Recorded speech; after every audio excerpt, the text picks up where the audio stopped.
그러지 않아도 지금 중국 경제가 6.5% 이하로 성장하게 되면서 성장률이 떨어져서 급격하게 침체되고 있는데 미중 무역 전쟁 여파까지 겹치면서요. 중국의 이제 정시가 이렇게 좀 흔들릴까 중국 정부가 굉장히 좀 겁을 먹었습니다. 또 경기가 지나치게 다운이 되니까 중국의 경기가 지금 이참에 밑으로 완전히 추락할까봐 겁을 먹고요. 다급한 중국 정부가 일주일 새에 140조를 풀었다고 합니다. 참 엄청난 돈을 풀어 제끼고 있는데요. 자, 이번 조치는 지난 15일부터 중국 정부가 지급 준비율 인하를 통해서 121조 5천억을 공급하는 데 이어서 또 중국의 인민은행이 이 역환매 조건부 채권, 즉 RP라고 흔히 이야기를 하죠. 이걸 통해서 한 20조 정도를 추가로 풀면서 이루어진 부분입니다. 그러니까 지급 준비율을 조작하고 또 이 조건부 채권을 이렇게 사들이고 이러면서 계속 돈을 갖다가 시중에 풀고 있습니다. 그래서 중국 정부가 이렇게 정시 부양이나 경기 부양을 위해서 안간 힘을 쓰는 것은요. 중국 정부가 최근에 부유층이 제외 자금 이탈 부분이 급속하게 늘어나고 있어서 이걸 또 차단하는 부분에 아주 전전긍긍하고 있고 2달 사이에 금융안정위원회라는 회의를 10번이나 소집을 했습니다. 이렇게 인위적으로 하다 보니 상하이 정시가 돈이 이만큼 풀리니까 하루에 4% 오르면서 2년 7개월 만에 최대의 증가폭을 보이기도 했습니다. 최근에 미국의 머누신 재무장관이 중국을 이렇게 지금 이 환율 조작 관찰 대상국으로 유지하고 있음에도 기준을 바꾸어서 조작국으로 변경시킬 수 있다고 협박을 하고 나섰어요.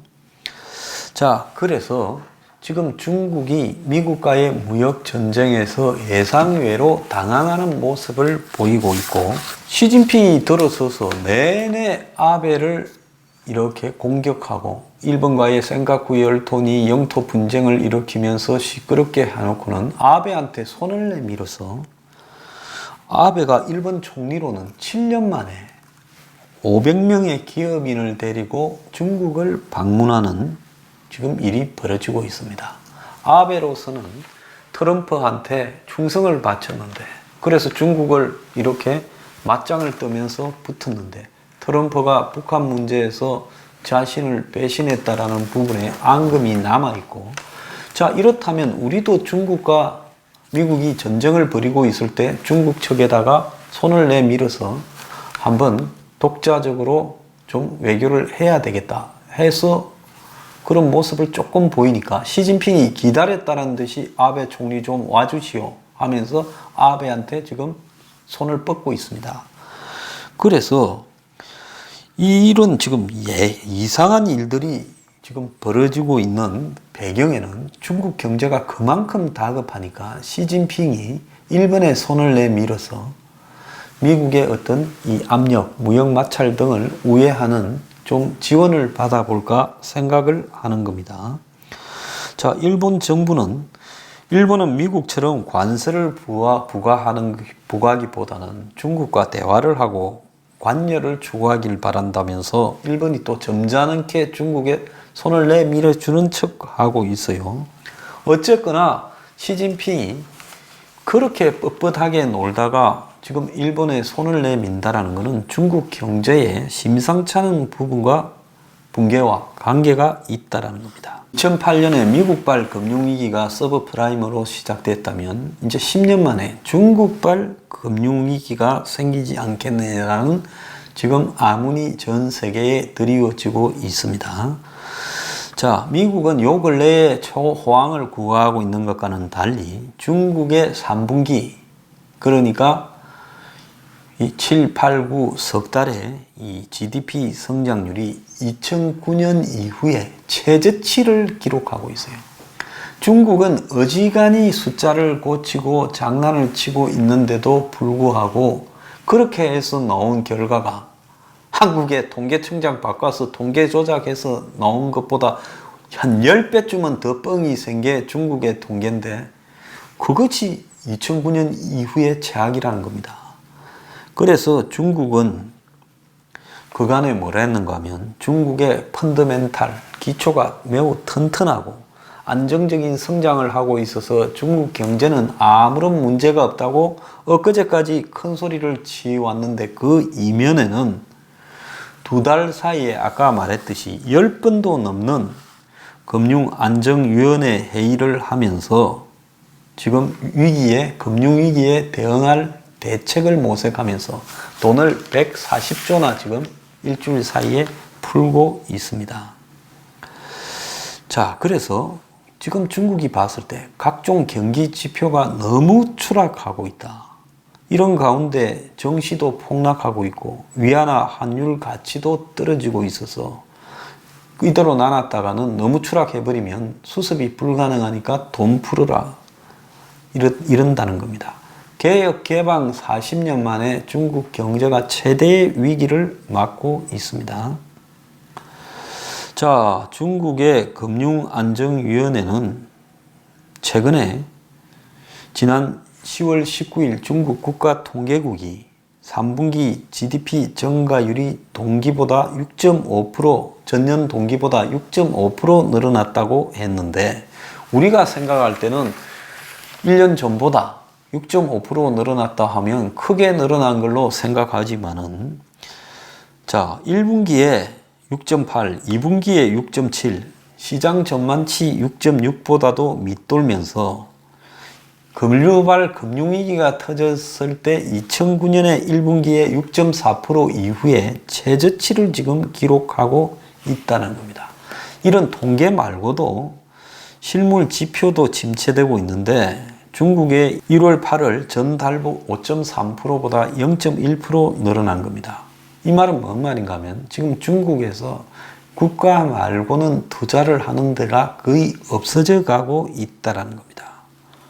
그러면 투자도 사실상 늘지 않고 스톱에 있다면 중국에서 투자 5.4는 이건 투자가 스톱한 거예요. 중국은 거대하게 국가 주도로 투자를 해오면서 또 민간 투자를 끌어들이면서 과잉 투자를 통해서 유지되어 온 나라지요. 그런데 과잉 투자하는 나라에서 5.4% 늘어났다 하면 이건 투자가 스톱된 거라고 봐야 되는 겁니다. 그리고 소비 지표 또한 1월부터 9월까지의 소비 증가율이 9.3%로 올 상반기에 비해서 0.1%가 줄어들었다는 겁니다. 희한하죠. 중국은 뭐가 늘어도 줄어도 0.1%라는 거야. 이건 뭘 의미하느냐? 중국의 통계가 심각하게 조작되고 있다는 걸 의미하는 겁니다. 그래서 이런 나라는 언제 터지느냐? 어느 날 한 방에 누적된 것이 감춰지다가 견디지 못하고 터져버리는 겁니다. 아마 중국 정부는 이런 경제 수치 조작이 더 이상 버틸 수 없을 때는 전쟁이나 다른 방식으로 이걸 숨기려고 할 가능성도 저는 매우 크다고 보고 있습니다. 자, 거기다가 미국산 수입 제품 1,100달러어치에 고율의 관세가 매겨지는 만큼 중국이 미국에 수출하는 물건에 대해서 미국이 세금을 때리니 미국에서 수입하는 중국의 물건에도 중국이 세금을 때리잖아요. 세게. 그러니까 중국이 수입하는 물가도 올라가는 거예요. 돼지고기 같은 거 중국 사람이 좋아하는 거 수입 많이 합니다. 그럼 돼지고기 가격도 올라간다 이런 이야기입니다. 그러니까 물가 상승은 더 심해지고 있고 그래서 중국이 주로 미국에 수입하는 물건이 식품이 많습니다. 이 미국의 관세 폭탄에 대응한다고 하는 중국의 수입품은 주로 식품이 많아요. 그래서 식품에 고율 관세를 부과했고 또 미국산 원유, LPG 수입을 중단을 해버렸습니다. 그러니까 소비자 물가가 전월 대비 0.7% 상승해서 이 8월 상승률 2.3%보다 더 높은 2.5%를 9월 달에 기록을 했습니다. 자, 물가는 높아지지만은 소득은 제자리인 중국 국민들은 점점 소비를 줄일 수밖에 없고, 자, 그래서 소비의 바로메타인 정시가 얼어붙어 버렸다는 겁니다. 그래서 상하이 종합지수가 이달 들어서 2,500에서 딱 고정돼 버렸고 1월 달 고점 대비해서 30%가량 내렸다는 거예요. 정시가요. 그래서 특히 지난 18일에는 2,500까지 무너져서 심리적 마지노선이 무너졌다라는 이런 우려까지 생기기도 했습니다. 그래서 중국 정부가 집업 준비율을 인하하거나 채권을 사들이면서 돈을 풀고 소비를 진작하고 기업에 감세를 하고 난리를 떨고 있지만은, 자, 심지어 중국 정부가 금리 인하를 4년 만에 처음으로 한다라는 이야기까지도 하지만 이것이 경기를 부양시킬 가능성은 거의 없다고 보고 있고요. 최근에 이제 등장한 심각한 리스크는 환율 리스크입니다. 미국이 중국을 아까 이야기했다시피 환율 관찰국으로 이렇게 지정을 했지만은 위안화 가치가 최근 6개월간 10%나 떨어졌다면서 미국은 중국이 수출을 하기 위해 인위적으로 자국 돈의 가치를 떨어뜨리고 있다고 의심을 더 심하게 하고 있고요. 그런데 이런 과정에서 140조나 되는 돈을 푸니까 시중에 돈이 많아지니까 돈 가치는 점점 더 떨어질 거 아닙니까? 그래서 역외 시장에서 1달러당 7불이라는 마지노선이 무너지고 지금 6.94 위안까지 떨어져 버렸어요. 자, 이러니까 미국은 이제는 중국을 환율 조작국으로 지정하겠다라고 지금 하고 있고, 트럼프는 좀 또라이라서 실제로 그럴 가능성도 있다고 봅니다. 제가 트럼프가 또라이라고 이야기를 하는 것은 대중적으로 쉽게 말하는 부분이 진짜 미쳤다고 생각해서 말하는 거 아닙니다. 다만 남이 기대하는 것과는 전혀 다른 엉뚱한 행동을 해버릴 수 있는 사람이라는 표현이에요. 근데 이것보다 더 심각한, 제일 심각한 마지막 폭탄이 뭐냐? 중국의 부채, 빚이라는 겁니다.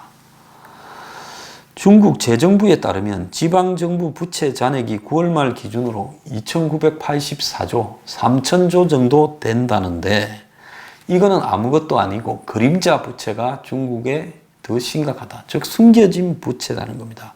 스탠다드 앤 푸어 신용평가사는 중국 정부의 숨겨진 부채가 6,500조가 더 있다고 이야기를 합니다. 이거는 중국 GDP의 60%에 속하는 거예요. 만약에 드러난 부채에다가 숨겨진 부채까지 하면 부채가 어떻게 됩니까? 1,000조 다음에는 경이잖아요. 만조는 없지 않습니까? 그러니까 1경에 가깝다는 거예요. 지방 부채가. 중앙 부채는 또 없겠습니까? 그래서 블룸버그 통신이 중국의 이렇게 정부의 이 숨겨진 지방 부채가 중국 정부가 경기 부양책으로 돌아서 돈을 더 풀 경우 채무 빙산을 향해서 돌격하는 타이타닉호가 될 수 있다. 이거는 뭔가 하면 경기를 살리려면 돈을 더 풀어야 되는데, 그러다 보면 부채가 또 걷잡을 수 없게 늘어나고, 지방정부가 경기 살리려면 무엇밖에 없어요? 중국은 지방정부가 인프라 투자를 하는 것 외에는 경기를 살릴 방법이 없어요. 그러니까 중국에 가면 유령 도시, 그럴싸하게 고급 주택을 막 지어놨는데 입주한 사람이 하나도 없고, 그냥 차도 안 다니는 도로부터 시작을 해서 그냥 아무도 안 가는 놀이시설부터 희한한 유령 마을들이 여러 개가 있죠. 그래서 이렇게 하면 몇 달은 반짝할지 몰라도 결국 그것 자체가 또 엄청난 부채가 돼버릴 거다. 빚내서 하루 먹고 살다가 나중에는 빚잔치 하는 날이 다가온다라는 이야기입니다. 그러면 중국의 기업은 부채가 안전하냐? 아니라는 거죠. 국제결제은행 같은 경우에는 중국의 비금융기업, 은행이 아닌 일반 제조나 이런 기업의 부채가 GDP의 164%가 넘는다고 이야기를 하고 있습니다. 지난해 이 말보다 부채가 더 늘어나고 있어요. 이 부채도 지금 걷잡을 수 없다라는 겁니다.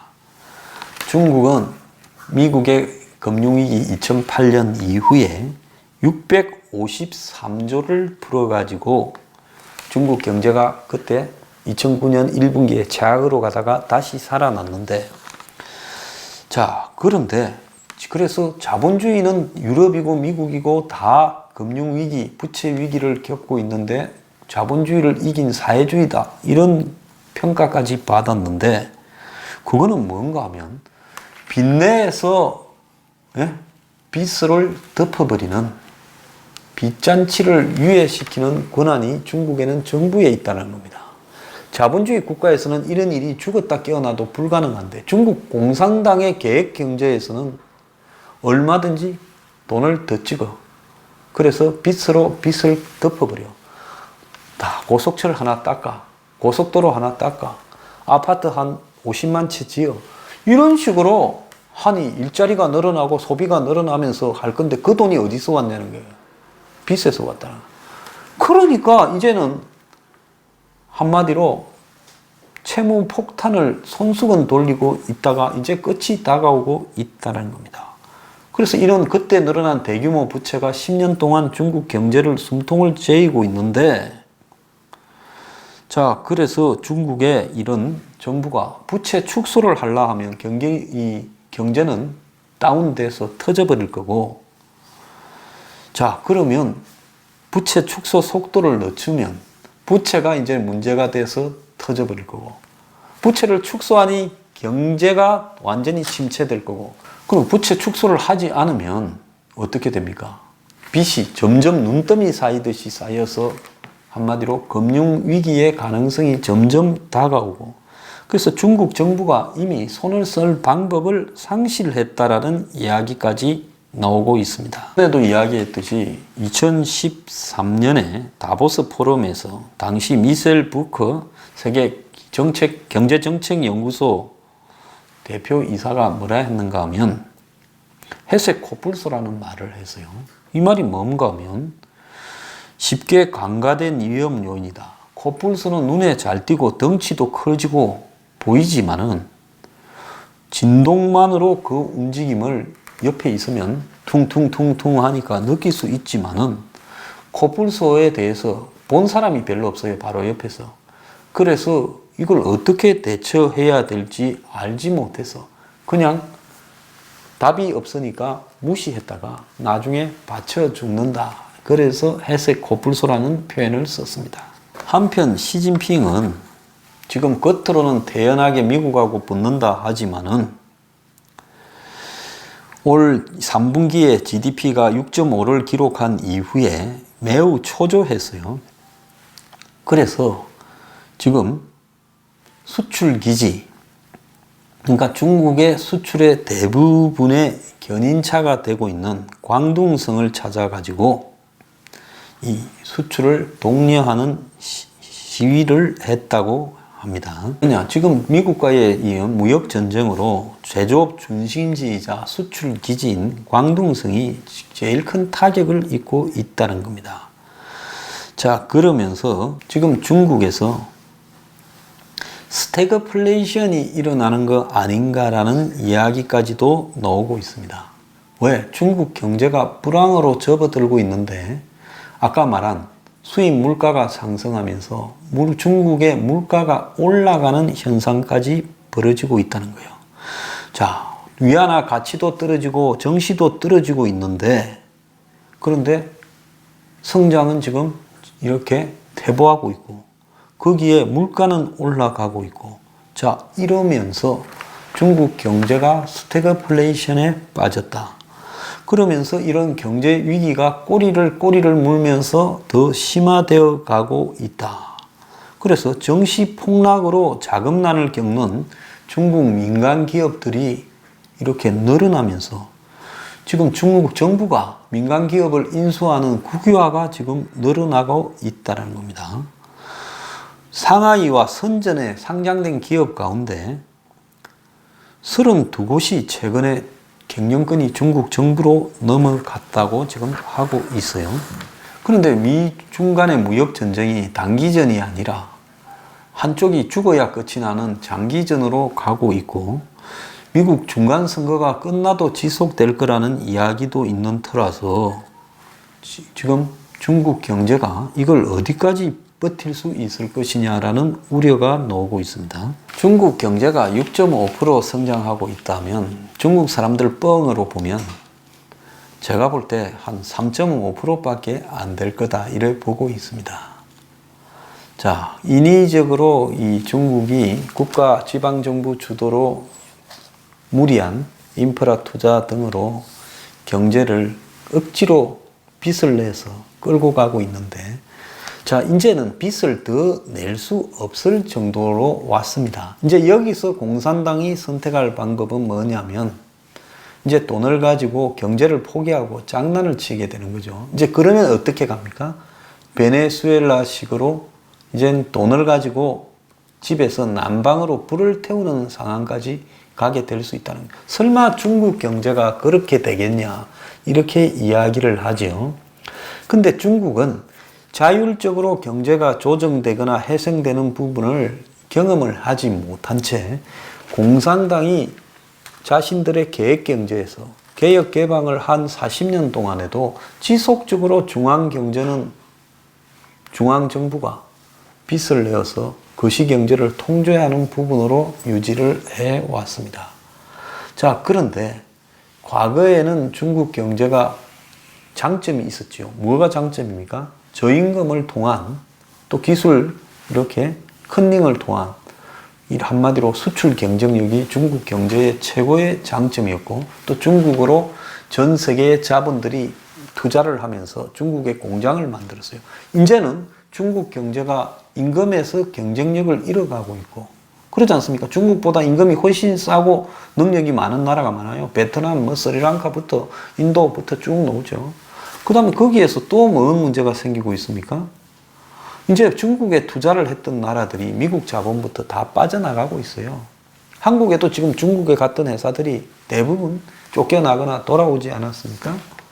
자, 이런 상황 속에서 이제 중국이 자체적으로 투자를 이렇게 만들어내야 되는데 문제는 중국 사람들이 또 소비를 잘 안 한다는 거예요. 중국 부자들 몇 명이 돈을 쓰고 다니고 뭐 이렇게 쇼핑을 하고 하니까 중국 사람이 엄청 돈 만드는 것 같죠? 그 사람 다 해봤자 1,000만 명도 안 되는 거예요. 남은 중국 사람 15억 원. 중국은 인구도 얼마인가 모르잖아요. 족보에 안 잡힌 인구도 많은 나라 아닙니까? 1억면 된다는 이야기도 있어요. 그러니까 그 남은 사람들은 거의 다 보잘것없이 살아가고 있단 말입니다. 자, 이런 속에서 중국 사람들은 국가 복지가 없는데 돈이 생기면 전부 구들장 밑에 숨겨둬야지. 네? 공부시키고 아프고 이런 거는 다 내가 알아서 해쳐가야 되는 나라가 중국이에요. 그러니까 조금 받는 것도 아껴요. 그러니까 중국의 내수 소비가 늘어날 가능성은 거의 없는 겁니다. 여기에다가 물가까지 올라가니 한마디로 투자 없어지고 부채 커지고 솔직히 말하면 한국 경제보다 중국 경제가 조금 더 빨리 망하지 않겠나 하는 생각까지도 저는 들어요. 자, 이제 중국 경제가 망했을 때 그 여파가 한국에 얼마나 큰 충격을 미칠 것인가. 지난 몇 개 정권 동안에 중국으로 최대의 수출국화했던 중국이 한국의 일대 무역국이 되었다라는 부분이 이제는 우리에게 재앙으로 다가올 수도 있는 겁니다.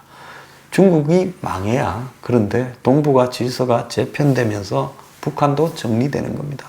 저는 이것이 역사적 필연이라고 생각하고요. 한국도 지금부터라도 중국과 정리할 부분은 정리해 가면서 중국 경제에 지나치게 매몰됐던 부분을 이렇게 빠져나가야 돼요. 그러지 않으면 한국 경제는 답이 없습니다. 중국 망하는 것은 이제 초읽기에 들어갔다 보고 있습니다.